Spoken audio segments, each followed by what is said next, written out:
Bloomberg Audio Studios. Podcasts, radio, news.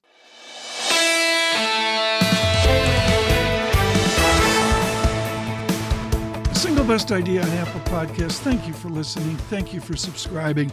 What a day. I mean, it wasn't an exhausting day. It wasn't like the other day where I had a space launch and I had ECB. Lagarde was talking as a rocket was going up in the air. It wasn't like that. But it was really a dense day with an important CPI report into the Fed report. We're taping single best idea here before the Fed meeting. And the inflation report was shocking. Thank you, Bob. He's a former Hamilton College goalie. I don't think he's retired. Goalies don't retire. They just, they go on until they go to the great goalie in the sky. Anyways, Bob emails in. He says, you got to go to 3 decimal points, and you really could have taken us down near 0.1% on one of the microdata, which clearly shows disinflation. We had a great lineup throughout. Julia Coronado, Constance Hunter, both at Macro Policy Perspectives. Added value. We'll get to Paul Donovan and UBS here in a moment. But what a joy to have the gentleman from, I can't believe I'm saying this, Purdue. He has a PhD from Indiana University. Purdue is a small engineering school up the road from IU. But Jim Bullard, former president of the St. Louis Fed, is now building and rebuilding and executing Mitch Daniels' great graduate program at Purdue, of course, all wrapped around technology and engineering, which Purdue's known for years.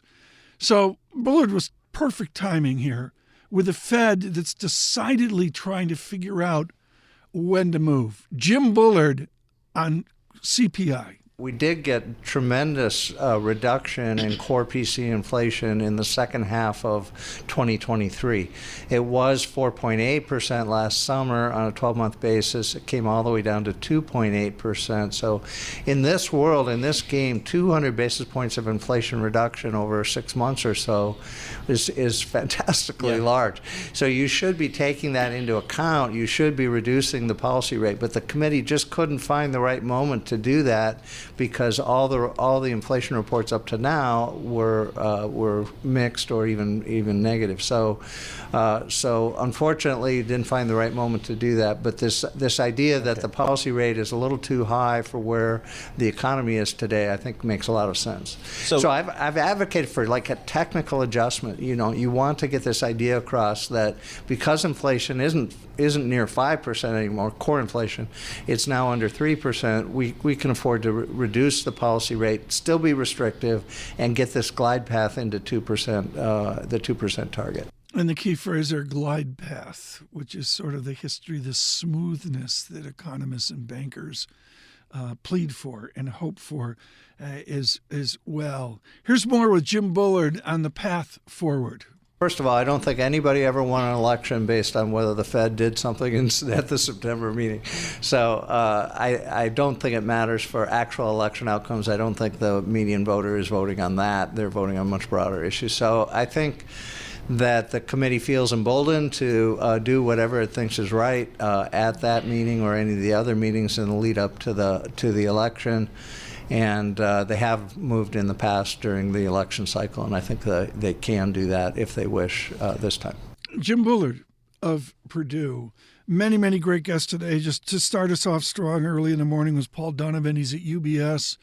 Just always outstanding. He's been at UBS for over 30 years, providing huge insight. I can't say enough about UBS and Paul Donovan's work out on LinkedIn. They really are value add out on LinkedIn. You can see Paul Donovan there. He was pretty much scathing this morning. Bullard's got to be diplomatic about it as a former Fed official. Donovan didn't mince words. Let's listen. I'd say it's worse than Greenspan because there's no dissent these days. I mean, when was the last time we had at least a publicly dissenting voice from the FOMC? These decisions are all unanimous. It's really, really weird. Now, I mean, the UK, the Bank of England, is basically a fist fight every meeting. So, the UK is perhaps a somewhat weird perspective to come from. But even at the ECB, there is dissent. So it's this unanimity of thought, this almost Orwellian mind control that's going on at the Fed. That's what worries me. And he said more than that we couldn't put out on a podcast because it's a family podcast. Paul Donovan of UBS, very heated about a Fed. Let's get going. I could go on and on. We're going to keep it contained today. Yesterday went a little bit too long.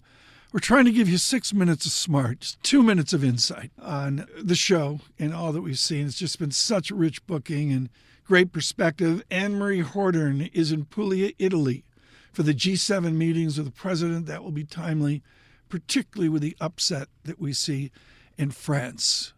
On Apple Podcasts, we're on YouTube. Subscribe to Bloomberg Podcasts out on YouTube. Apple CarPlay. Did they mention Apple CarPlay, Eric, in the it's like old news. Apple CarPlay successful. They don't have to fix it. On Apple CarPlay as well. And, of course, on Apple Podcasts, this is single best idea.